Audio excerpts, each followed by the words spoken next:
Mighty जय श्री राम में आपका स्वागत है। कैसे हैं आप सभी। आज हम देखने वाले हैं ऊरो नाड़ी। इसका मतलब होता है 1 सेकंड। शकुंतला नाम की एक औरत को पुलिस स्टेशन पर देखते हैं। अपने हस्बैंड की मिसिंग कंप्लेंट लिखवाने लगती है कि मेरे हस्बैंड का नाम शेखर है। वो सुबह 10 बजे घर से निकले थे, लेकिन अभी तक घर वापस नहीं पहुंचे। कांस्टेबल कहने लगता है कि अरे मैडम, सिर्फ 9:30 ही तो बजे हैं, आप थोड़ी देर और वेट कर लीजिए, शायद हो सके कहीं पर लेट हुआ होगा उनको।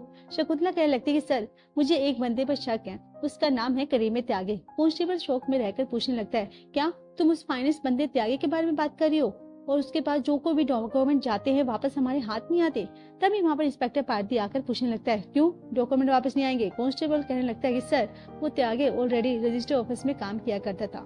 वो एक रिटायर्ड पर्सन है, गरीब लोगों के घर को, उनकी जमीनों को कैसे हड़पना है वो बहुत ही अच्छी तरह से जानता है। इसलिए जो भी कोई डॉक्यूमेंट उसके हाथ लगते हैं वो हमारे हाथ वापस नहीं आते। और उसी तरह त्यागे को बहुत बड़ा पॉलिटिकल सपोर्ट भी है, कोई भी उनका सामना नहीं करना चाहता। बाद में इंस्पेक्टर पारदी शकुंतला के पास आकर इसके हस्बैंड के बारे में पूछने लगता है कि आखिरकार हुआ क्या था। शकुंतला कहने लगती है कि सर, मेरी बेटी की शादी के लिए हम लोगों ने कन्नन नाम के एक बंदे से 7 लाख रुपए उधार लिए थे। हमने सोचा शादी में जो गिफ्ट वगैरह देते हैं उन पैसों से हम उस कर्जे को चुका देंगे, लेकिन सिर्फ 2 लाख ही आए थे। वो हमने 2 लाख कन्नन को देकर महीना महीना उसको इंटरेस्ट पर दे रहे थे, लेकिन 2 महीने पे करने में थोड़ा हमें डिले हो गया था, जिसकी वजह से कन्नन अपने आदमियों के साथ आकर हमको धमकाने लगा कि 24 घंटे में मेरे सारे पैसे लुटा दो। लेकिन उतने सारे पैसे हम एक ही दिन में कैसे अरेंज कर सकते थे। सो दूसरे दिन वो बंदा कन्नन त्यागे को अपने घर पर लाया। त्यागे हमारे घर के डॉक्यूमेंट को मंगाकर कन्ने का जो भी कर्जा था वो चुका दिया। उसने बाद में त्यागे और एग्रीमेंट पेपर लाकर मेरे हस्बैंड से साइन करवाने लगे, लेकिन शेखर ने साइन उन पर नहीं किया था। दोनों से कहने लगा कि रिसेंटली तुम्हारी बेटी की शादी हुई है ना, मेरा आदमी तुम्हारी बेटी के घर के पास है, अगर मैं इशारा कर दूंगा तो मेरा बंदा घर के अंदर जाकर तुम्हारी बेटी की जिंदगी बर्बाद कर देगा। अब बेचारे इन दोनों के पास कोई और चारा ऑप्शन नहीं होता, इस वजह से वो एग्रीमेंट पेपर पर सिग्नेचर कर ही देते हैं। एक्चुअली इस एग्रीमेंट पे ये लिखा होता है कि 6 महीनों के अंदर शेखर को और उसकी बीबी को अगर 8 लाख रुपए नहीं दे पाए तो मतलब असल में जो इंटरेस्ट दोनों मिलाकर अगर नहीं दे पाए तो इनका जो जमीन है वो इनके पास ही हो जाएगी। इतना कहने के बाद आज वो 6 महीने पूरे का टाइम हो चुका था और 6 महीनों के अंदर मेरे हस्बैंड शेखर ने सारे पैसे एडजस्ट कर लिए थे। थोड़े बहुत बैंक में थे, थोड़े बहुत हमने बैंक से ले लिए थे, और इस पर वो पूरे पैसे हमारे जमा हो गए थे। सुबह 10 बजे घर से निकले थे। बाद में दोपहर के 1 बजे के आसपास मेरे हस्बैंड ने मुझे दोबारा कॉल किया। कहने लगे थे, मेरे फ्रेंड योगी के पास मैंने थोड़े पैसे ले लिए हैं, अब टोटली मेरे पास 8.5 लाख रुपए हो गए हैं। मैंने यही बात त्यागे को फोन करके बताया तो त्यागे ने 4 बजे मिलने का अपॉइंटमेंट दिया है। मैं 4 बजे हम वहाँ पर जा रहा हूँ, पैसे देकर हमारे घर के डॉक्यूमेंट वापस लाऊंगा। उसके बाद मैंने शाम 6 बजे को कॉल किया, लेकिन फोन स्विच ऑफ था।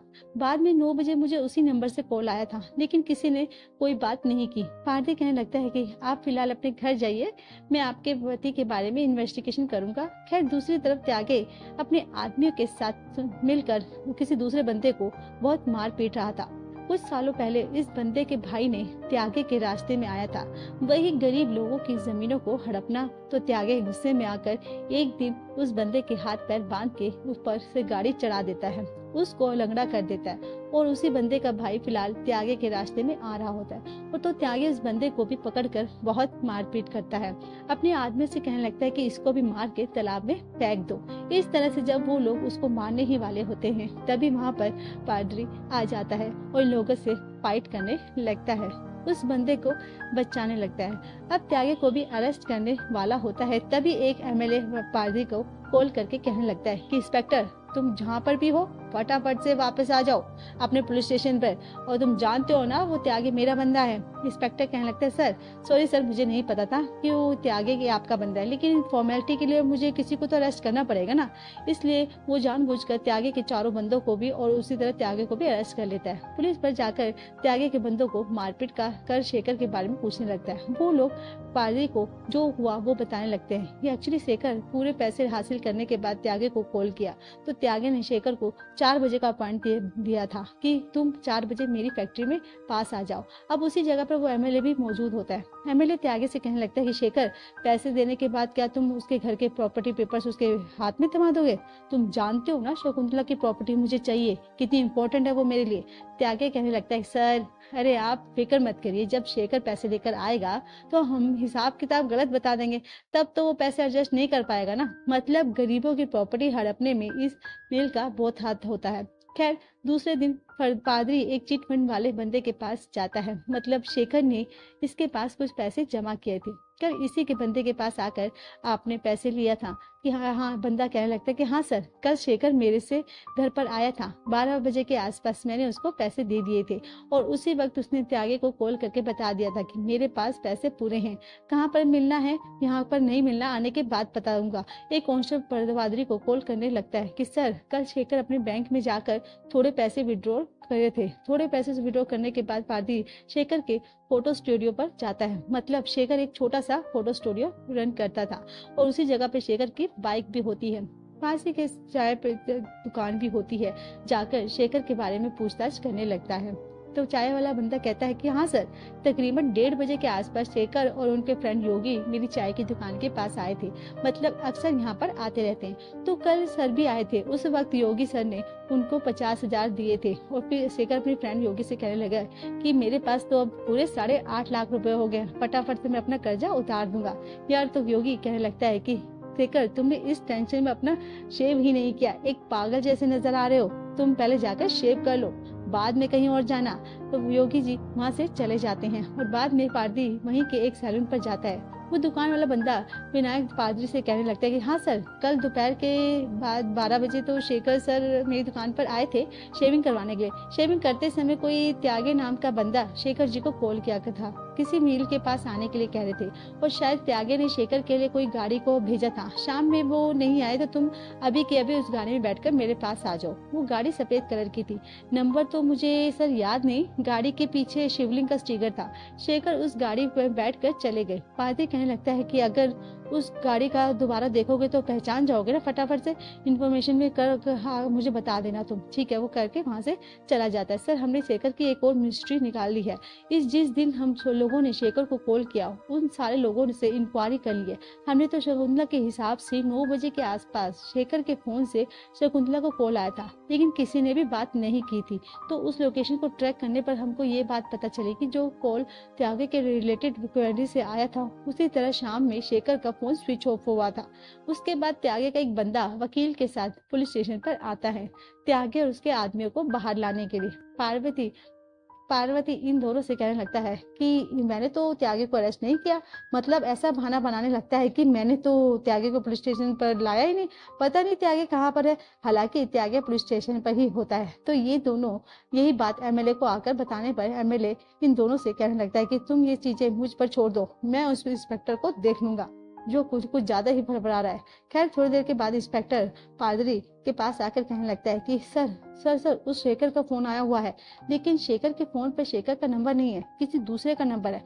हमने फोन का MIA नंबर से पता किया है, शेखर के फोन में किसी मंजुला की सिम है। उसके बाद पुलिस वाले उस मंजुला के घर पर जाते हैं जो शोकली उस औरत के बच्चे के हाथ में शेखर का फोन होता है। उसके बारे में पूछने पर वो औरत मंजुला कहने लगती है कि सर फोन मेरे हस्बैंड ने मुझे ला कर दिया था, कहने लगे थे गिफ्ट है मेरी तरफ से, मैंने अपनी सिम उसमें डाल दी है। पादरी पूछने लगता है कि कौन है तुम्हारा हस्बैंड। इस हस्बैंड का नाम होता है भास्कर और भास्कर कोई और नहीं त्यागे का ही बंदा होता है। उसके बाद क्या था, भास्कर तो पुलिस स्टेशन में लाकर अपने स्टाइल से इंक्वायरी करने लगते हैं।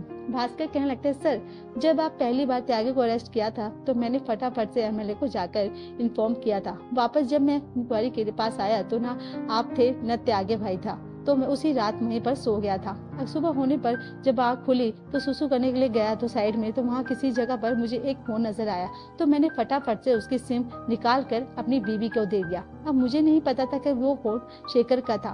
खैर दूसरे दिन सवेरे पास के गांव में एक बंदा नारियल तोड़ने के लिए पेड़ पर चढ़ता है। वो बंदा ऊपर से नीचे देखकर शोक में रह जाता है, नीचे किसी की लाश होती है। ये बंदा फटाफट से पुलिस वालों को इन्फॉर्म करने पर पुलिस वाले फॉरेंसिक वाले वहां पर पहुंच जाते हैं। पता चलता है कि एक लड़की को उसके चेहरे पर प्लास्टिक कवर पहनाकर उसको मार दिया।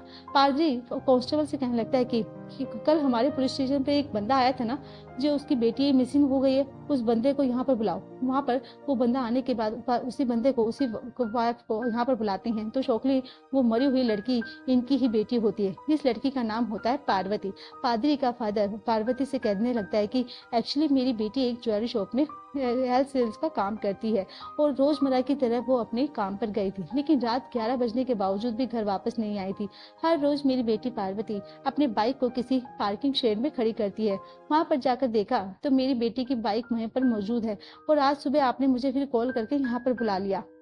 इस तरह से मुझे बहुत रोने लगता है। इसके बाद पादरी उस पार्किंग स्लॉट पर जाकर पार्वती के बारे में पूछने लगता है। वहां का बंदा कहने लगता है, सर हाँ, रोज पार्वती यहीं पर अपनी बाइक को खड़ी करती है और रात अपनी गाड़ी खराब लेकर जा रही थी, लेकिन अभी उसकी गाड़ी का शिफ्ट होकर नीचे गिर गई थी। जब वो हमें पता चला तो देखा उसकी गाड़ी पंचर थी। तो मैंने पार्वती से कहा कि तुम गाड़ी यहीं पर रखकर किसी ऑटो में चले जाओ, मैं सुबह तक पंचर ठीक करवा दूंगा। अब तो कोई भी दुकानदार ओपन नहीं होगी। उसके बाद पार्वती उस ऑटो वाले के बंदे के पास आकर पार्वती के बारे में पूछने लगता है कि तुमने पार्वती को कहाँ पर ड्रॉप किया था। तो वो ऑटो वाला बंदा कहने लगता है कि सर, कल रात वो पार्वती मेरे ऑटो में बैठी थी। रास्ते में उसने कहा कि थोड़ी दूर पर आप मुझे वहां पर रुकवा देना, मेरी गली के कुत्तों को बिस्कुट डालूंगी। हर रोज मैं उन कुत्तों को बिस्कुट डलवाती हूँ, लेकिन आज मेरी बाइक पंचर हो गई। तो ऑटो वाला बंदा उस तरफ जाने लगता है, लेकिन वहां पर ऑलरेडी एक बंदा वहां के कुत्तों को कुछ खिला रहा था। पार्वती वहां पर जाकर उस बंदे से पूछने लगती है कि आप कुत्तों को क्या खिला रहे हो।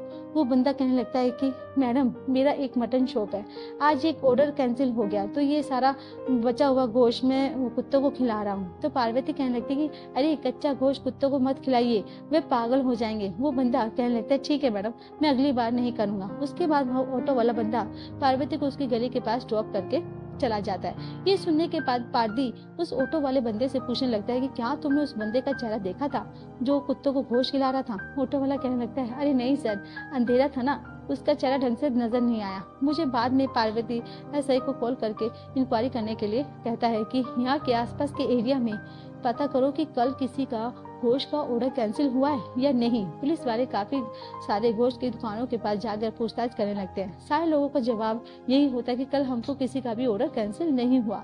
इसी दरमियान में पुलिस वाले ये देखते हैं कि एक बंदे का दुकान आज बंद है। उसके घर के एड्रेस के बारे में पता करके वहाँ पर जाकर पूछने पर वो बंदा कहने लगता है, सर एक्चुअली आज मेरी तबीयत कुछ ठीक नहीं है, इसलिए मैंने दुकान ओपन नहीं किया। खैर दूसरे दिन जब पादरी अपने पुलिस स्टेशन पर आता है तो तब तक पार्वती की पोस्टमार्टम रिपोर्ट आ चुकी थी। शॉकिंग बात यह थी कि पार्वती प्रेग्नेंट थी। पादरी कहने लगता है कि पहले हमको पार्वती के बीएफ के बारे में पता करना होगा। इस तरह से पार्वती जिस शॉप में काम करती थी वहां पर जाकर पार्वती के बारे में पूछने लगता है। मैनेजर कहने लगता है कि सर, मुझे पार्वती की पर्सनल लाइफ के बारे में उतना ज्यादा नहीं पता कि उसका बॉयफ्रेंड है या नहीं। इसी शॉप में काम करने वाला नटराज नाम का एक बंदा पार्वती के पीछे पड़ा था, हर रोज उसे प्रपोज करता था। पार्वती उसे लाइक नहीं करती थी। पार्वती मरने के बाद नटराज भी दुकान को नहीं आया, उसका फोन भी स्विच ऑफ है, वह रामेश्वर में रहता है।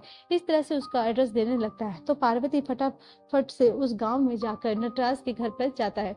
दरवाजा ओपन करने पर एक शॉकिंग बात पता चलती है कि घर में नटराज लड़का होता है।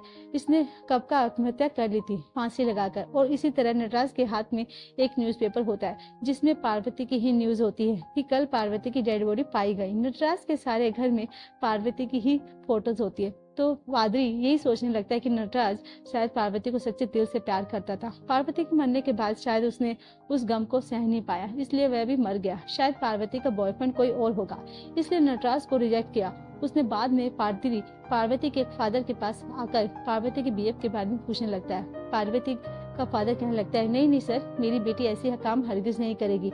और किसी तरह पे वहाँ से पार्वती बात छुपा लेता है और कहता है कि नहीं, पार्वती की प्रेग्नेंट थी, शायद उसको और भी सदमा लग सकता था, इसलिए इंस्पेक्टर ने वो बात उनको नहीं बताई। जब वहाँ से जा रहा होता है तो तभी पार्वती की एक पड़ोसन लड़की पादरी के पास आकर कहने लगती है कि सर, पार्वती के फादर झूठ कह रहे हैं। एक्चुअली कुछ दिनों पहले जब मैं वॉशरूम जाने के लिए बाहर निकली थी तो मुझे पार्वती दीदी के घर से कुछ आवाजें सुनाई दे रही थी। उस वक्त पार्वती ने अपने बॉयफ्रेंड के बारे में अपने पेरेंट्स को बता दिया था, लेकिन पार्वती के फादर इन दोनों के रिश्ते से खिलाफ थे। कहने लगे थे कि उनकी कास्ट क्या है, हमारी कास्ट क्या है, ये शादी हरगिज नहीं हो सकती।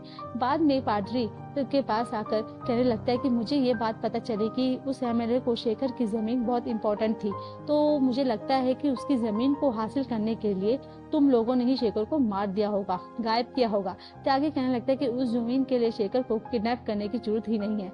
हमने अगर उनको किसी ने किडनैप किया होता तो फिर मारा तो खुला करते, ऐसे चोरी छुपके नहीं करते। हमने किसको किडनैप किया ना किया हमारे अपना मामला है, आप अपना देखिए कि हम उसके बाद हम आपको कोर्ट में देख लेंगे। बाद में पादरी यस से कहने से लग जाता है। पार्वती के चेहरे पर जो प्लास्टिक कवर पाया गया था उसके बारकोड से वहाँ पर मैन्युफैक्चर होता है, वहाँ पता करने के लिए कहते हैं। तो यस कहने पर लगता है कि सर हमने ऑलरेडी पता कर लिया है, ऐसे प्लास्टिक कवर का मैन्युफैक्चर सिर्फ 3 जगहों पर होता है और ये रहे तीनों कंपनियों के एड्रेस। इस तरह से वो एड्रेस पादरी को देने लगता है। बाद में पादरी त्यागे और उसके 4 बंदों को कोर्ट में प्रोड्यूस करता है। ये बात जानकर वो एमएलए कोर्ट के पास पहुंच जाता है। पादरी को वार्निंग देने लगता है कि तुमने ऑलरेडी कहा था कि त्यागी मेरा आदमी है, मैंने बोला था तुम्हें और तुमने कहा था कि मेरे पास नहीं है, उसके बावजूद भी तुमने उसको अरेस्ट किया, कोर्ट में प्रोड्यूस किया, अब देखो मैं तुम्हारी जॉब कैसे खा जाऊंगा। पादरी उसको वार्निंग देने लगता है कि मुझे पता है कि तुमने और उस त्यागी ने मिलकर कितने लोगों की जमीनों को हड़पा है, वो सारी डिटेल मेरे पास है। अगर एक एक करके बारे में छानबीन करी ना तो जेल की सजा काटने के लिए तुम्हारी उम्र कम बढ़ जाएगी। अब पादरी त्यागी को शेखर के केस में नहीं बल्कि दूसरे केस में फंसा कर उसको जेल भिजवा देता है। मतलब 2 दिनों पहले त्यागी ने एक बंदे को मारने की कोशिश की थी ना, उसी केस में उसको फंसा देता है। त्यागी ऐसे ही को फोन लेकर पादरी को कॉल करके उसको धमकाने लगता है कि मैं तुम्हें बाहर आने के बाद तुम्हें चैन की सांस नहीं लेने दूंगा। खैर बाद पादरी उस प्लास्टिक कवर के बारे में पता करने के लिए बात पता चलती है कि गंदा स्वामी नाम के एक बंदे के दुकान से ये प्लास्टिक कवर वैदिक हॉस्पिटल को डिलीवर हुआ था।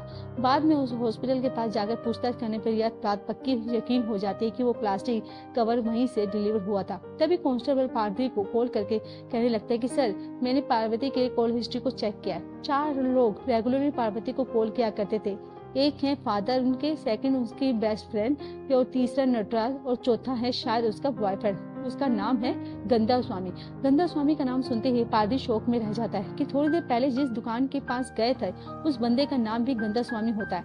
एंड सेम टाइम गंदा स्वामी कोटला ही नकरान भाग रहा होता है। अपने फ्रेंड को कॉल करने लगता है कि तुम मेरे लिए फटाफट एक रूम को फाइंड आउट करो। और तो वो पुलिस वाले गंदा स्वामी के नंबर को ट्रैक करने पर उनको पता लग जाता है कि गंदा स्वामी गाँव छोड़कर भाग रहा है। फटाफट से इसको लोकेशन पादरी को सेंड करने पर पादरी उस गाड़ी को चेस करके गंदा स्वामी को पकड़ ही लेता है। पुलिस स्टेशन लाकर अपने स्टाइल पे इंक्वायरी करने लगता है। तो ये बंदा जो हुआ वो बताने लगता है कि एक्चुअली कुछ सालों पहले गंदा स्वामी उसकी फैमिली अपनी बहन की शादी के लिए गहने खरीदने के लिए ज्वेलरी शॉप में गए थे।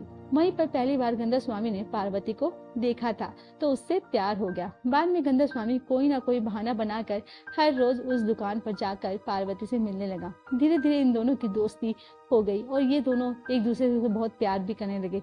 इसके बाद एक दिन पार्वती के स्वामी के बारे में अपने माँ बाप को बताया कि लेकिन पार्वती के फादर ने टोटली मना कर दिया इन दोनों के रिश्तों से, जिसकी वजह से पार्वती और गंदा स्वामी ने रजिस्टर्ड मैरिज कर दी थी। पार्वती मरने से पहले मैंने वो प्लास्टिक कवर और कुछ सर्जिकल आइटम उसके हाथ में थमा कर वैदिक हॉस्पिटल में देने के लिए कहा था। उस टाइम पार्वती ने मुझसे ये कहा था कि मैं तुमको एक सरप्राइज देना चाहती हूँ, लेकिन अभी नहीं, मैं तुमको बाद में बताऊंगी। और आपकी बातों से मुझे ये बात पता चली कि पार्वती मुझे क्या सरप्राइज देना चाहती थी। पार्वती प्रेग्नेंट थी। पार्वती पूछना चाहता था कि लेकिन वो सर्जिकल आइटम क्राइम स्पॉट पर पाए गए तो वैदिक हॉस्पिटल को कैसे डिलीवर हुए।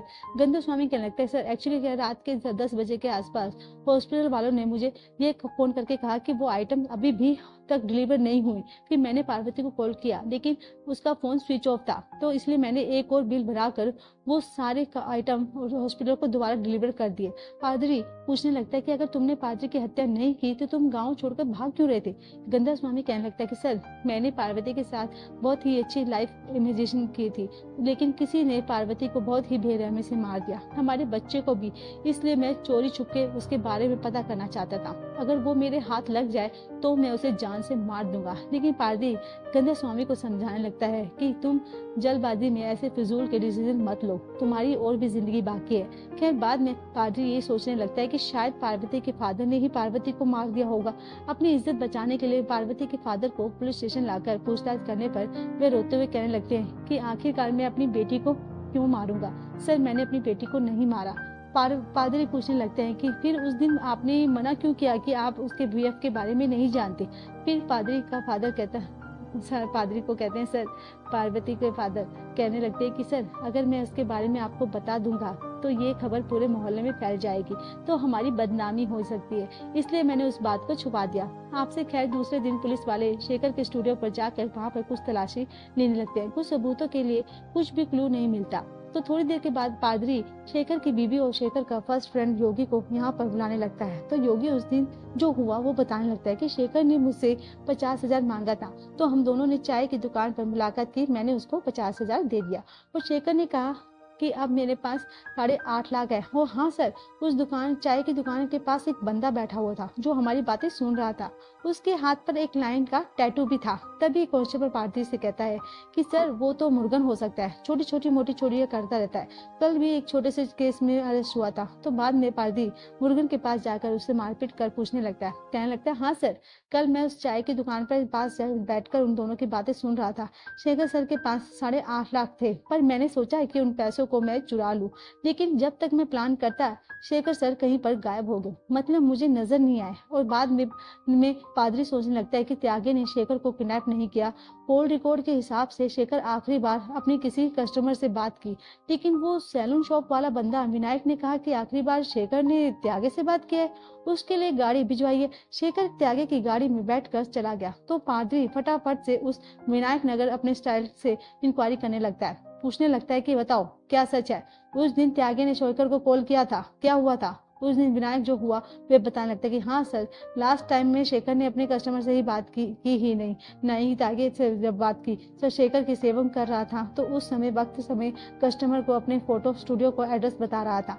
फोन काटने के बाद मैं दोबारा शेविंग करने लगा, तो उसी वक्त शेखर ने जोर से चीख दिया, जिसकी वजह से शेखर का गला कट गया। विद एन सेकंड में जख्म बहुत ही गहरा होने की वजह से उसी वक्त शेखर सर की मौत हो गई। उसके बाद मेरी बीबी ने मुझे कॉल करके किसी फंक्शन पर बुलाया, तो मैं घबराता हुआ उस फंक्शन पर गया। मुझे समझ में नहीं आ रहा था कि मैं शेखर का अब क्या करूं। फंक्शन खत्म होने के बाद मैं अपनी बीबी और बेटी को घर पर ड्रॉप करके दोबारा मैं अपनी दुकान पर आकर शेखर सर की टुकड़े टुकड़े करके उनके पार्ट्स को फ्रिज में रख दिया।